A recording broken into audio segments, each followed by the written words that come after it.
कोई व्यक्ति दूसरे का अपमान क्यों करता है? क्या आपने कभी विचार किया है? वैसे तो हम भी बिना कारण बहुतों का अपमान करते हैं। हमारा अपना अपमान भी बहुत बार होता है।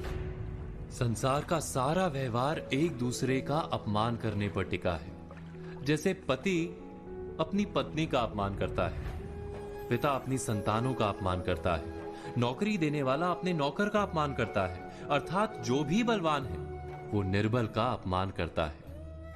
यदि हम शक्तिमान हैं तो अपमान के बदले में लड़ाई करते हैं, और यदि लड़ने की शक्ति नहीं होती तो हम अपमान सह लेते हैं, स्वयं को निर्बल और असहाय मान लेते हैं। हमें छोटे होने का एहसास होता है।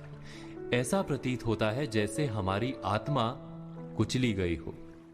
किंतु कोई किसी का अपमान क्यों करता है? हम विचार कर रहे थे कि जब अपमान होता है तो मनुष्य को अपनी निर्बलता का एहसास होता है, और निर्बलता का बोध मनुष्य को कुचल देता है। वो अधिक से अधिक निर्बल बन जाता है, अत्याचार सहने की आदत सी पड़ जाती है, आत्मविश्वास का नाश हो जाता है। और जब आत्मविश्वास नहीं होता तो मनुष्य शराब और जुए जैसे व्यसनों में सुख ढूंढता है, मन से रोगी बन जाता है। आखिर किसी भी मनुष्य की ऐसी दुर्गति कोई क्यों करता है? अपमान करने वाला वास्तव में क्या सिद्ध करना चाहता है? कभी गहराई से विचार किया है? हम विचार कर रहे थे कि कोई भी मनुष्य किसी का अपमान क्यों करता है। वास्तव में हम किसी का अपमान करते हैं उसकी निर्बलता सिद्ध करने के लिए, यह बताने के लिए कि हम अधिक शक्तिमान हैं। अर्थात वास्तव में अपमान करने वाला स्वयं अपने आप को शक्तिमान या बलवान सिद्ध करने का प्रयास कर रहा है।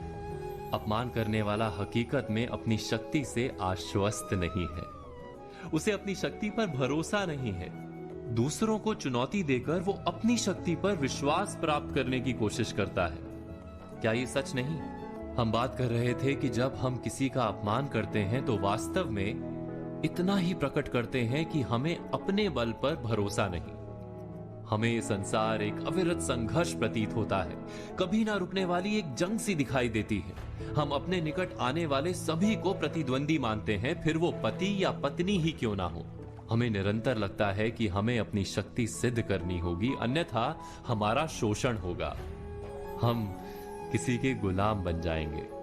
किंतु क्या हमने कभी विचार किया है कि दूसरों को प्रतिद्वंदी अर्थात दुश्मन मानने के बदले कलीग मान लें, हमारी सहायता करने वाले सहयोगी मान लें, अर्थात दूसरे व्यक्ति को प्रेम करें तो उसका अपमान करना आवश्यक ही नहीं होगा।